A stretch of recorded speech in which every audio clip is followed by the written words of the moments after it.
Армысыздар, құрметті тыңдарман қауым. Аштық жайлаған дала. Қазақстанның ашаршылық құрбандарына арналған ақпараттық сағатымызды бастауға рұқсат етіңіздер.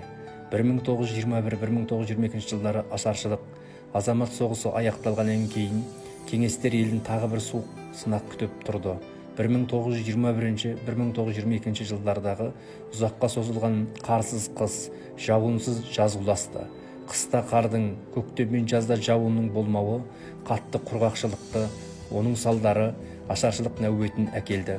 1921 жылдың жазында ол елдің көптеген өңірлерін, әсіресе Еділ бойы аудандарын жайлады. 1921 жылдың күзіне қарай бүкіл ел бойынша 20 миллионнан астам адам аштыққа ұшырады.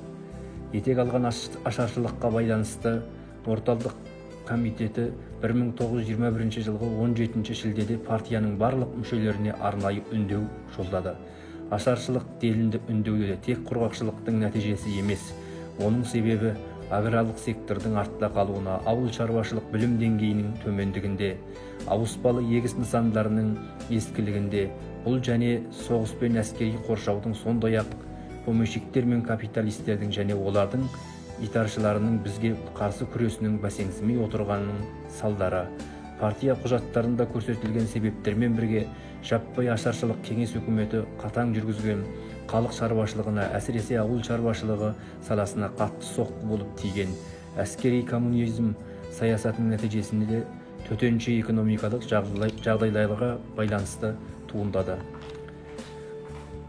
Қазақстанның көпшілік аудандары етек жайған ашаршылық құрсауында қалды. Орал, Орынбор, Қостанай, Бөкей, Ақтоба, Ақтөбе себілген астық қатты құрғақшылықтан шықпай қалды. Шыққандары жазғы ыстыққа қурап қалды. Мал өсірумен айналысатын көшпелі және жартылай көшпелі аудандардағы жайылымдар мен шабындықтар толықтай күйіп кетті.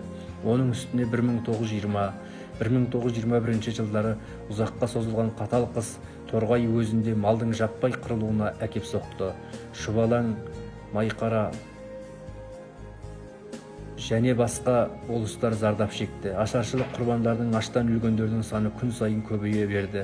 Ашаршылық және қуғын сүргін құрбандарына арналған ескерткіш 1969 жылы, ескерткіш 20 ғасырдың 30 жылдары ашаршылық және саяси зобалаң күштеп ұжымдастыру құрбандарына арналып қойылған.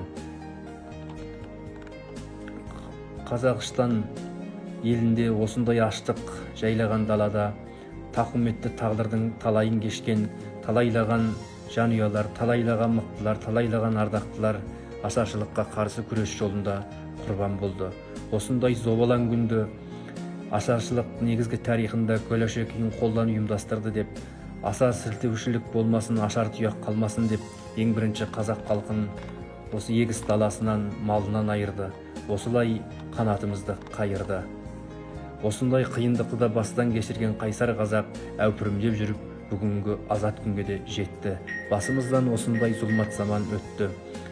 Ашаршылық жеген жылғы құйғаның дәмі кетпес дегендей, ашаршылық оқиғасы ешқашан ұмыт болмайды.